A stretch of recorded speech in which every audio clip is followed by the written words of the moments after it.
रहे हैं। और आप भी तालियां बजाकर स्वागत कर दो भाई। लिया लिया लिया।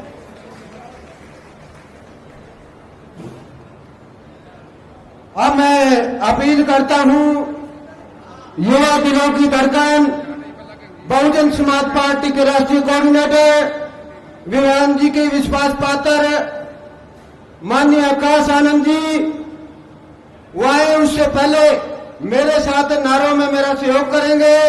इनेलो बसपा गठबंधन जिंदाबाद जिंदाबाद जिंदाबाद। इनेलो बसपा गठबंधन जिंदाबाद जिंदाबाद जिंदाबाद। बाबा साहब और साहब कंशीराम अमर रहे, अमर रहे अमर रहे। दाऊद बिलाल अमर रहे, अमर रहे अमर रहे। बहन कुमारी मावती जिंदाबाद जिंदाबाद जिंदाबाद। चौधरी ओम प्रकाश चौटाला जिंदाबाद जिंदाबाद जिंदाबाद। माननीय आकाश आनंद जिंदाबाद जिंदाबाद जिंदाबाद। माननीय आकाश आनंद जिंदाबाद जिंदाबाद जिंदाबाद। माननीय आकाश आनंद जिंदाबाद जिंदाबाद जिंदाबाद। इनेलो बसपा गठबंधन जिंदाबाद जिंदाबाद जिंदाबाद। माननीय आकाश आनंद जी, युवा दिलों की धड़कन, उनसे गुजारिश करता हूं कि आए हुए लोकसभा स्तरीय कार्यकर्ताओं के अपने दिशा निर्देश दे। माननीय आकाश आनंद जी जोरदार तालियों के साथ उनका वेलकम करें, स्वागत करें। जय भीम जय भारत। जय भीम। साथियों, आज यहां मौजूद मेरी सभी माताएं, बहनें, मेरे बड़े बुजुर्ग और आज यहां इतनी बड़ी संख्या में मौजूद, यहां अपना कीमती समय निकालकर शामिल हमारे सभी युवा साथी जिन्होंने मेहनत कर यहां आज इस सभा को सफल बनाया, तो आप सभी का मैं तहे दिल से धन्यवाद करता हूं। साथ ही साथ आज यहां मौजूद हमारे प्रेस, हमारे गीतकार, हमारे सभी साथियों, आप लोग जो आज यहां इस सभा में मौजूद, आप लोगों का भी मैं तहे दिल से धन्यवाद करता हूं। साथियों, हरियाणा में होने वाले विधानसभा आम चुनाव के संबंध में कुछ जरूरी बात आप लोगों के बीच में रखने से पहले मैं अपने सभी संतों, गुरुओं व महापुरुषों को, जिसमें खासकर महात्मा ज्योतिबा फूले, छत्रपति शाहू जी महाराज, नारायणा गुरु, पेरियार रामास्वामी जी, बाबा साहब डॉक्टर भीमराव अंबेडकर जी एवं मान्यवर साहब श्री काशीराम जी को नमन करता हूं। साथियों, मैं बहुजन समाज पार्टी की राष्ट्रीय अध्यक्ष व उत्तर प्रदेश की 4 बार रही मुख्यमंत्री व पूर्व सांसद आदरणीय बहन जी के नाम से लोकप्रिय बहन कुमारी मायावती जी का पूरे तहे दिल से आभार प्रकट करता हूं।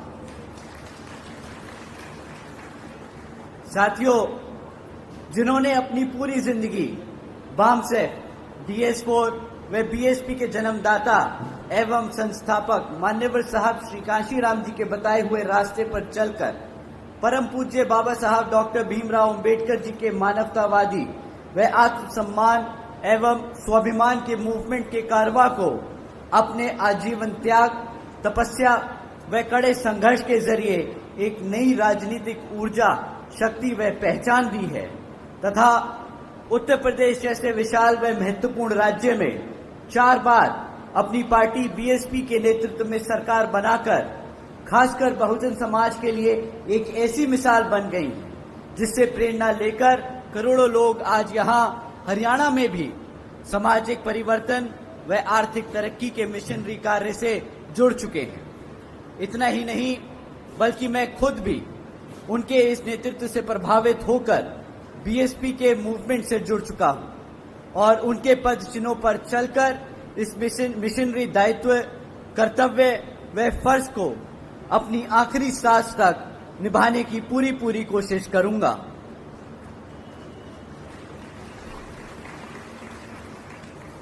साथियों, मैं हमारे alliance partner Indian National Lok Dal Inelo के संस्थापक एवं पूर्व उप प्रधानमंत्री श्री चौधरी देवीलाल जी के को तहे दिल से नमन करता हूं। साथ ही एनएलओ के राष्ट्रीय अध्यक्ष श्री ओम प्रकाश चौटाला जी और आज हम सबके बीच में मौजूद एनएलओ के राष्ट्रीय महासचिव और हमारे गठबंधन की ओर से हरियाणा प्रदेश के मुख्यमंत्री के उम्मीदवार श्री अभय सिंह चौटाला जी का भी तहे दिल से स्वागत और आभार प्रकट करता हूं। साथियों, आप लोगों के बीच में विधानसभा से संबंधित कुछ मुद्दे रखने से पहले अभी परसों आदरणीय बहन जी के एक प्रेस कॉन्फ्रेंस के बारे में आप लोगों से मैं बात करना चाहूंगा। साथियों, आप लोगों ने शायद सुप्रीम कोर्ट का एक अभी जजमेंट आया है SC/ST रिजर्वेशन के ऊपर, शायद आप लोगों ने उस चीज पे ध्यान ना दिया हो, परंतु बहन जी ने प्रेस कॉन्फ्रेंस कर इस पे अपने विचार आप लोगों के बीच में रखे। मैं उनके बात को आप लोगों के बीच में समक्ष में रखना चाहूंगा। साथियों, सुप्रीम कोर्ट का जो जजमेंट अभी आया है उसके तहत जो SC/ST में जो जातियां हैं उनको रिजर्वेशन देने का अधिकार जो आज तक पार्लियामेंट और राष्ट्रपति के पास हुआ करता था, वो आज उनसे छीनकर राज्य की सरकारों को देने का काम कर दिया गया। साथियों, इससे हमारे सभी SC/ST भाइयों का जो नुकसान है वो आप लोगों के बीच में मैं रखता हूं। साथियों, जब ये जजमेंट दिया जा रहा था तब माननीय सुप्रीम कोर्ट ने सभी राज्य की सरकारों से अपने वकीलों को कहा था कि भाई आप लोग अपने वकील हमारे सामने लाएं और अपना प्रस्ताव रखें, अपनी मुद्दे रखें, अपनी बात रखें कि इस जजमेंट पे हम अपना डिसीजन ले, उससे पहले आप अपनी बात बताएं कि आपका क्या कहना है। साथियों, कांग्रेस के वकील वहां मौजूद थे, भाजपा के वकील मौजूद थे और उस जजमेंट से पहले किसी भी एक पार्टी के वकील ने उस जजमेंट पे हमारे SC/ST भाइयों का हित में एक भी शब्द नहीं बोला। साथियों, आखिर में माननीय सुप्रीम कोर्ट ने जजमेंट पास किया कि जो आरक्षण की सुविधा है SC/ST भाइयों को, जिन जातियों को सुविधा है, वो अब सुविधा वो जातियां राज्य सरकार तय करेंगी। साथियों, अब इससे क्या होगा, जो राज्य में सरकार सत्ता में है वो अपने मन मुताबिक SC में जो जातियां हैं उनको रिजर्वेशन देगी और अगर चाहेगी तो आपसे उन जातियों से रिजर्वेशन छीनने का काम करेगी। साथियों, इससे ये जितनी भी सत्ता में रही सरकारें हैं ये हमारे SC/ST समाज के भाइयों में मनमुटाव व आपस में झगड़ा कराने का काम करेगी। ये जिनको चाहे उनको रिजर्वेशन की फैसिलिटी देंगी और जिनको चाहे उनसे रिजर्वेशन छीनने का काम करेगी। साथियों, बाबा साहब ने किसी कारण ये जो ताकत थी, ये जो शक्ति थी, ये पार्लियामेंट और राष्ट्रपति जी को दी थी, परंतु इन कांग्रेसियों और भाजपा के लोगों ने जानबूझकर ये डिसीजन अपने हित में कराया है ताकि वो आपका रिजर्वेशन छीनने का काम करें। तो साथियों, जब ये कांग्रेसी और भाजपाई आपको लाल किताब दिखाकर बोलते हैं कि हम कॉन्स्टिट्यूशन बचाने आए हैं, हम संविधान बचाने आए हैं, तो साथियों ये ऐसे जजमेंट पास कराकर आपसे आपके हक को छीनने का काम कर रहे हैं, आपके हकों को छीनने का काम कर रहे हैं। तो साथियों, आपसे विनती है कि आने वाले विधानसभा आम चुनाव में ना ये कांग्रेस ना ये भाजपा आपकी हितैषी तो सिर्फ एक यहाँ पार्टी बसपा और NLO। तो आने वाले विधानसभा में आप हमारे श्री अभय सिंह चौटाला जी को मुख्यमंत्री बनाकर इन सब को खदेड़ बहार कर यहां पर अपने हितों को सुरक्षित करने का काम करें। साथियों, पिछले 10 सालों से यहां हरियाणा प्रदेश में भाजपा की सरकार यहां भाजपा की सरकार आसीन है और पिछले 10 सालों में इन्होंने कई विरोधी काम, जनता विरोधी, किसान विरोधी, दलित, SC ST विरोधी काम करे हैं। परंतु अब विधानसभा आम चुनाव सर पर हैं तो ये आप लोगों के बीच में आकर आपसे वोट मांगने का काम करेंगे। परंतु इस बारी आप सबको वोट डालने से पहले इनसे कुछ जरूरी मुद्दों पर सवाल करने हैं। मैं साथियों आपसे जाति और धर्म के आधार पर सवाल करने को नहीं कहूंगा। मैं आपसे कहूंगा कि आप इनसे शिक्षा पे, रोजगार पे और बढ़ती हुई महंगाई पे सवाल करें। मैं यहां मौजूद मेरी सभी माँ बाप, मेरे सभी बड़े माँ बाप और युवा साथियों से पूछना चाहूंगा कि पिछले 10 सालों में आपके बच्चों के लिए, मेरे युवा साथियों, आपके रोजगार के लिए, आपकी शिक्षा के लिए इस सरकार ने क्या काम किया। साथियों, बीजेपी की सरकार के चलते हुए पिछले 10 सालों में यहां 5000 से ज्यादा प्राइमरी स्कूल बंद कर दिए गए। एक तरफ बच्चों की पढ़ने की संख्या बढ़ रही है और दूसरी तरफ ये भाजपा की सरकार आपके प्राइमरी स्कूल बंद कर रही है ताकि आपके बच्चे शिक्षा ना हासिल कर सके। साथियों, एक तरफ सरकार के पास हरियाणा में 2200 सीनियर स्कूल हैं, उनमें से 1000 से ज्यादा स्कूलों में प्रिंसिपल तक नहीं है। साथियों, अब आप ही बताइए कि जिन बच्चे इन सरकारी स्कूलों में पढ़ रहे हैं, अगर उन स्कूलों में शिक्षक नहीं होंगे तो आपको क्या लगता है कि आपके बच्चे कभी पढ़ लिख पाएंगे? बताइए, आपके बच्चे पढ़ लिख पाएंगे? जब बच्चे आपके पढ़ेंगे लिखेंगे नहीं तो क्या करेंगे? इन लोगों की गुलामी ही करनी पड़ेगी। ये साथियों आपके बच्चों को शिक्षा से दूर रखकर आपको गुलाम बनाने का काम कर रहे हैं पिछले 10 सालों से। समय आ गया है इनको खदेड़ बाहर कर यहां पर श्री अभय सिंह चौटाला जी को मुख्यमंत्री बनाकर अपने भविष्य को सुरक्षित करने का। साथियों, इनकी सरकार के चलते हुए पिछले 10 सालों में कोई भी ऐसा सरकारी डिपार्टमेंट की परीक्षा नहीं है जिसके पेपर लीक ना हुए हो। साथियों, हकीकत तो ये है कि बीजेपी हो या कांग्रेस, यहां दोनों ही पार्टियां हमारे बच्चों के भविष्य के साथ खिलवाड़ कर रही है।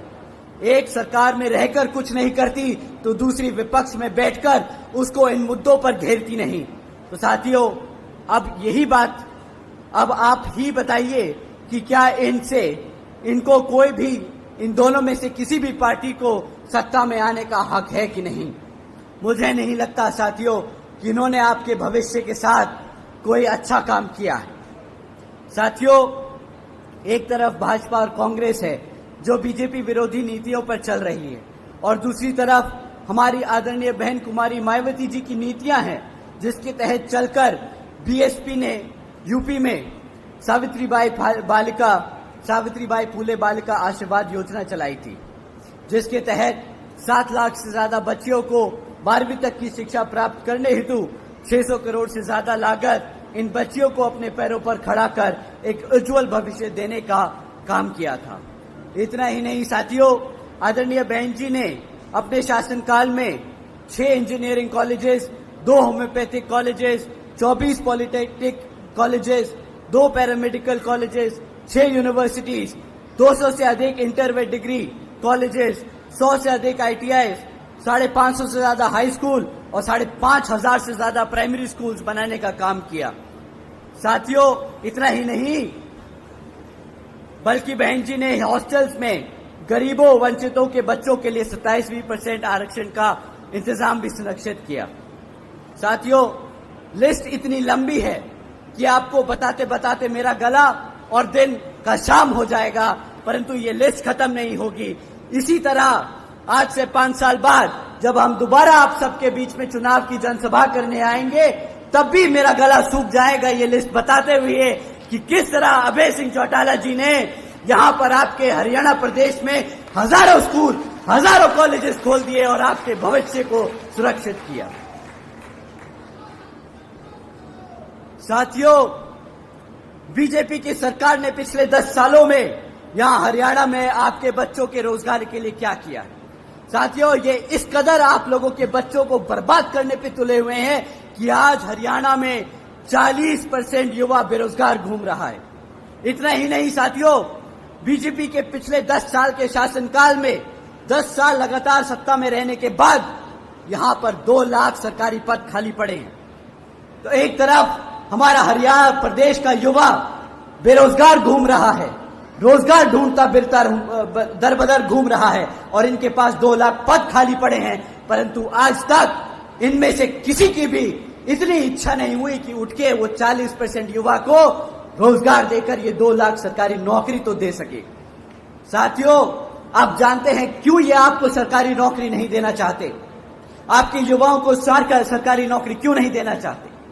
साथियों, ये आपको अगर सरकारी नौकरी देंगे तो आपको आरक्षण देना पड़ेगा, परंतु ये क्या कर रहे हैं, कौशल विकास निगम जैसी योजनाएं चला रहे हैं जिसके तहत ये जितनी भी परमानेंट पक्की नौकरियां हैं उनको कच्ची नौकरी देकर आपको आरक्षण से दूर रखने का काम कर रहे हैं। साथियों, एक तरफ बीजेपी की सरकार ऐसे काम कर रही है और दूसरी तरफ हमारे लोग को गरीब और कमजोर बना रही है, और दूसरी तरफ कांग्रेस इन भाजपा के लोगों को सत्ता में रहकर ऑपोजिशन में रहकर घेरने का काम नहीं कर रहे, इनको सड़क पर उतरकर इन ऐसे मुद्दों पे घेरने का काम नहीं कर रहे। दूसरी तरफ आदरणीय बहन कुमारी मायावती जी ने अपने 5 साल के शासनकाल में, साथियों, उन्हीं 5 साल के शासनकाल में 90,000 से ज्यादा अधिक शिक्षकों को रोजगार दिया था, 1 लाख से अधिक सफाई कर्मचारियों को नौकरी दी थी, 2 लाख से अधिक जवानों को पुलिस फोर्स में भर्ती किया था और 30 लाख से अधिक अपर कास्ट समाज के कमजोर वर्ग के विभिन्न साथियों को सरकारी नौकरी देने का काम किया।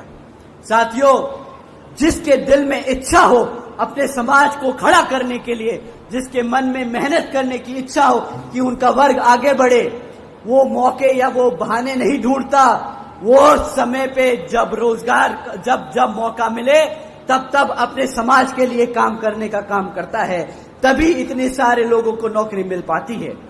साथियों, इतना ही नहीं बल्कि बहन जी के शासनकाल के दौरान बसपा की सरकार ने कृषि एवं संबंधित कार्यों में मिनिमम वेज 55 रुपए से बढ़ाकर 100 रुपए प्रतिदिन कर दी थी। इतना ही नहीं बल्कि उन्होंने क्रीमी लेयर की वार्षिक आय को भी 3 लाख रुपए से बढ़ाकर 5 लाख रुपए कर दिया था। साथियों, बहन जी ने हमारे किसान भाइयों के लिए रातों रात गन्ना के दाम दुगने कर दिए थे। एक तरफ ये भाजपा और कांग्रेस वादा करती है कि हम किसानों के लिए एमएसपी लाएंगे, 10 साल से सत्ता में रहे दोनों पार्टियां और आज तक यहाँ का किसान गरीब और बेलाचार घूम रहा है। आज तक ये किसान 700 से ज्यादा किसानों को अपनी बलिदान देनी पड़ी ताकि वो अपने एक काले 3 काले कानूनों को दूर रख सके। साथियों, ये है असली सरकार, ये है भाजपा और कांग्रेसियों के असली चेहरे। साथियों, एक वो सरकार थी श्री ओम प्रकाश चौटाला जी की, जो सीने पे चढ़ के मोहल्ले मोहल्ले में घूम के आपके परेशानियों को सुनकर आपकी परेशानियों को दूर करने का काम कर रहे थे।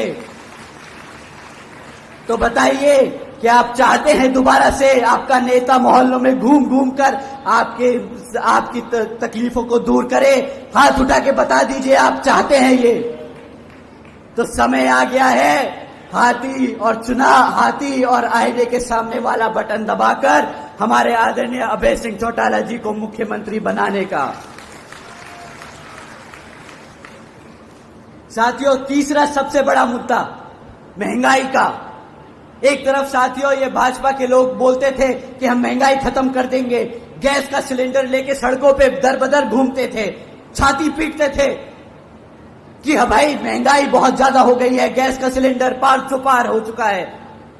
अब 10 साल बाद ना इनके मुंह से महंगाई के शब्द निकलते हैं, ना इनसे रोजगार के लिए शब्द निकलते हैं। अब चुनाव सर पर है तो क्या कहते हैं, लोन माफ कर फिर रहे हैं। साथियों, आज ये चौड़ के बोलते हैं कि हमने 80 करोड़ जनता को मुफ्त में राशन दिया। मैं यहां बैठी मेरी जनता से पूछता हूं, अगर आप बताइए, समझदार इतनी सी समझ है इन सरकार में, भाजपा और कांग्रेसियों में अगर इतनी सी भी समझ है तो ये भाषण में कभी इस चीज का इस्तेमाल नहीं करते।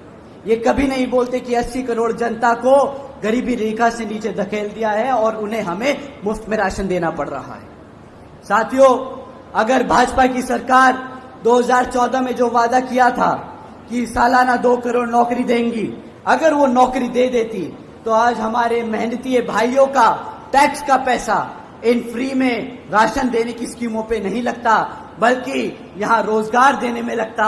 और हमारा किसान, हमारा युवा वर्ग महीने का 2000 रुपए का 1000 रुपए का राशन डोलता पडोलता नहीं घूमता, बल्कि महीने का कम से कम 20,000 रुपया कमाता और साल का 2.5 लाख रुपया कमाता और अपने माँ बापों का गर्व से सर ऊंचा करता और बताता कि मैं भी एक मेहनती लड़का हूं, मैं भी पढ़ा लिखा बच्चा हूं।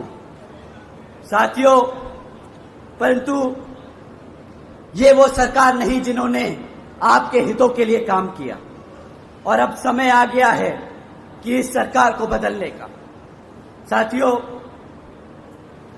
अब आप जानते हैं कि एक तरफ बीजेपी और कांग्रेस आप सबको गुलाम बनाना चाहती है, और दूसरी तरफ बसपा और एनएलओ के गठबंधन की सरकार आपको और आपके आने वाली पीढ़ी को काबिल बनाना चाहती है। तो साथियों, इन्हीं कुछ जरूरी बातों के साथ अब आप सभी लोगों से मेरी व खासकर आदरणीय बहन कुमारी मायावती जी की ये विशेष अपील है कि इस विधानसभा आम चुनाव में आप सभी लोग हर मोर्चे पर सावधान रहें। आपका वोट बहुत कीमती है, आपका कोई वोट खरीद ना पाए, आपका कोई वोट लूट ना पाए, आपका कोई वोट पड़ने से रह ना जाए। जाति, बिरादरी, धन, बल, मंदिर, मस्जिद या किसी भी भावना आदि के नाम पर कोई साथी, कोई स्वार्थी अपने जाल में फंसाकर आपके वोट का दुरुपयोग ना कर ले, क्योंकि देश के हर एक महिला, पुरुष व युवा को वोट डालने का अधिकार परम पूज्य बाबा साहब डॉक्टर भीमराव अंबेडकर जी की एक अति महत्वपूर्ण देन है।